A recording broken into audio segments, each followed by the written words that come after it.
Geçmeyen kuru öksürüğe iyi gelecek çözümler. Gün içerisinde veya uyumaya çalışırken sürekli öksürmekten siz de rahatsız mısınız?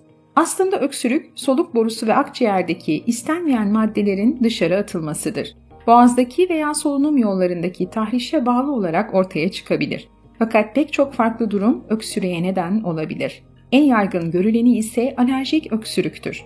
Dilerseniz alerjik öksürük ile ilgili detaylara hep birlikte göz atalım. Alerjik öksürüğün nedenleri.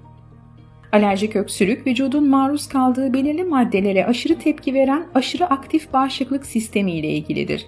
Bu öksürük, vücuttaki zararsız maddeler ve zararlı maddeler karıştığında ve vücut onları ayırmak için savunma sistemini başlattığında ortaya çıkar. Alerjik öksürük genellikle hava yollarının şişmesi ve tahrişinden kaynaklanır. Öksürüğün yanı sıra burun akıntısı, hapşırma gibi soğuk algınlığına benzer belirtiler yaşayabilirsiniz. Alerjik öksürüğün soğuk algınlığından farkı. Alerjik öksürük ve soğuk algınlığı benzer belirtiler gösterebilir, fakat bazı farklar ikisini ayırt etmenizde size yardımcı olacaktır. Alerji günlerce veya aylarca sürebilir.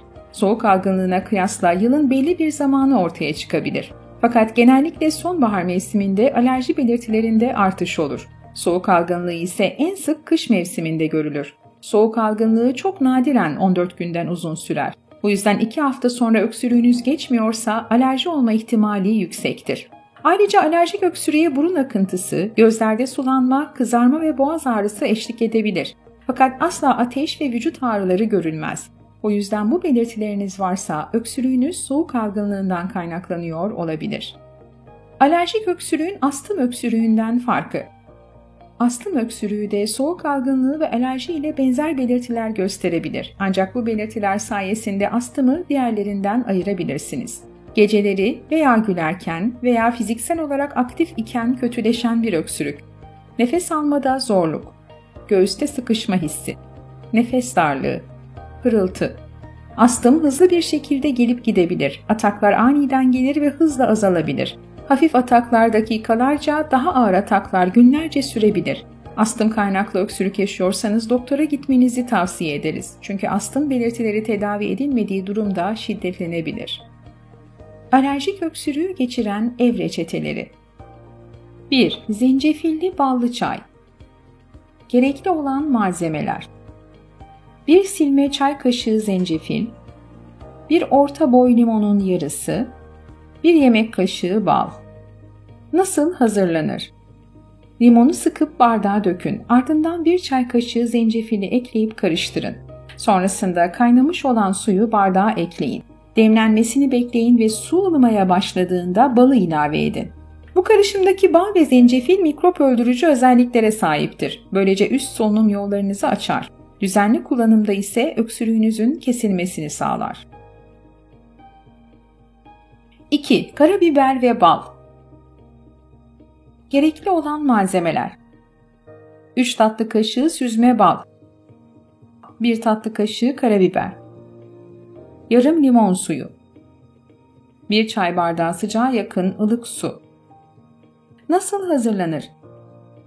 Belirttiğimiz miktarda bal, karabiber ve limon suyunu bir kaseye koyun ve güzelce karıştırın. İşte öksürük ilacı hazır. Şimdi ise 1 çay bardağı sıcak su hazırlayın. Karışımı içine koyun ve 10 dakika kadar demlenmesini bekleyin.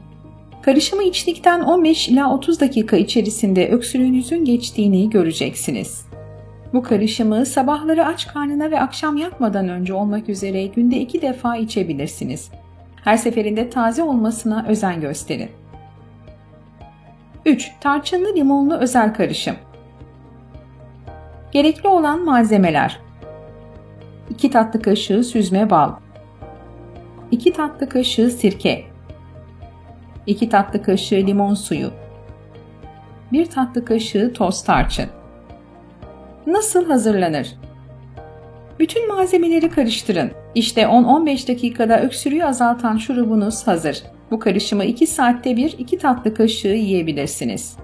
Uyarı: bütün bu tarifleri uygulamadan önce size alerji yapabilecek bir besin olup olmadığını kontrol etmenizi öneririz. Öksürüğe iyi gelen diğer öneriler: 1. Düzenli ve dengeli beslenin. C vitamini almayı ihmal etmeyin.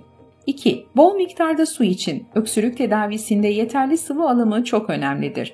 3. Geceleri öksürüğünüzün şiddeti artıyorsa yatarken ekstra yastıklar kullanabilirsiniz. Başınızı yükseltmek rahat nefes almanızı sağlar ve öksürük nöbetlerinizi azaltır. 4. Odanızı havalandırın. Toz